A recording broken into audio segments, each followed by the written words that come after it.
63 upuan sa Kamara ang pupunan mula sa nanalong 54 party list groups nitong Bilang Pilipino 2025. Ayon sa COMELEC, 2 sa mga yan ang hindi muna ipoproklama ngayong araw dahil sa mga nakabinbing kaso laban sa kanila.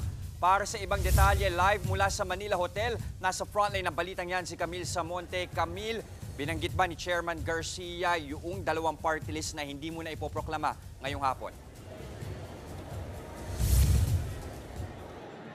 Jess, hindi muna pinangalanan ng COMELEC kung anong party list yung sinuspende ang proklamasyon at kung anong ugat ng kanilang mga kaso. Pero ayon kay COMELEC Chair George Garcia, isa sa mga hindi ipoproklama ay nakakuha ng 3 pwesto habang yung isa naman, 1 pwesto lamang ang nakuha.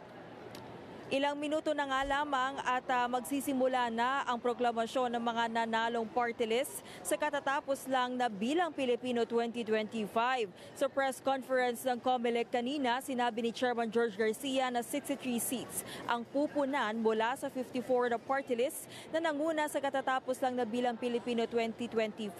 2 nga dyan ay ipinagpaliban muna ang proklamasyon bilang pagrespeto sa proseso ng pagtalakay sa mga kasong kinakaharap nila. Ayon pa sa COMELEC, mas maigi rin daw na iresolba muna ang mga kasong yan para hindi masayang ang proklamasyon.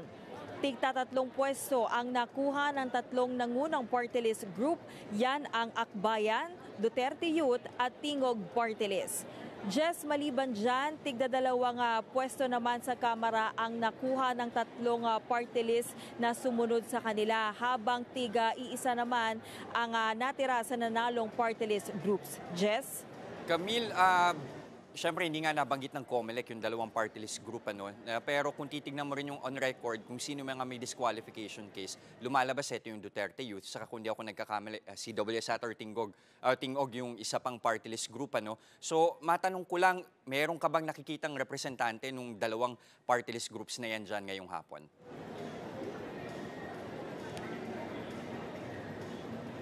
Jess, sa mga oras na ito, nagsimula pa lang magdatingan yung ilang representatives or ibang part nga nitong mga party list groups. But so far, wala pa tayo nakikita doon sa party list groups na na-mention mo, Jess.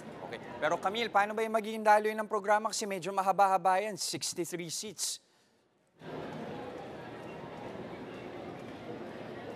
Oo, Jess, hindi na nga hanggang 10 lamang yung pwedeng dalhin ng bawat party list sa entablado habang ginagawa nga itong proclamation, at hindi na rin sila pinayagan na magbigay ng kanilang speech dahil nga napakaraming party list ito at baka nga magkulang na sa oras. Jess? Yan ang Express Report ni Camille Samonte. Mga kapatid, ako po si Ruth Cabal. Maging maalam at may pakialam sa mga may init at rumaratsadang balita sa Frontline Express. Para maging updated sa balitaan, mag-subscribe lang sa social media pages ng News 5.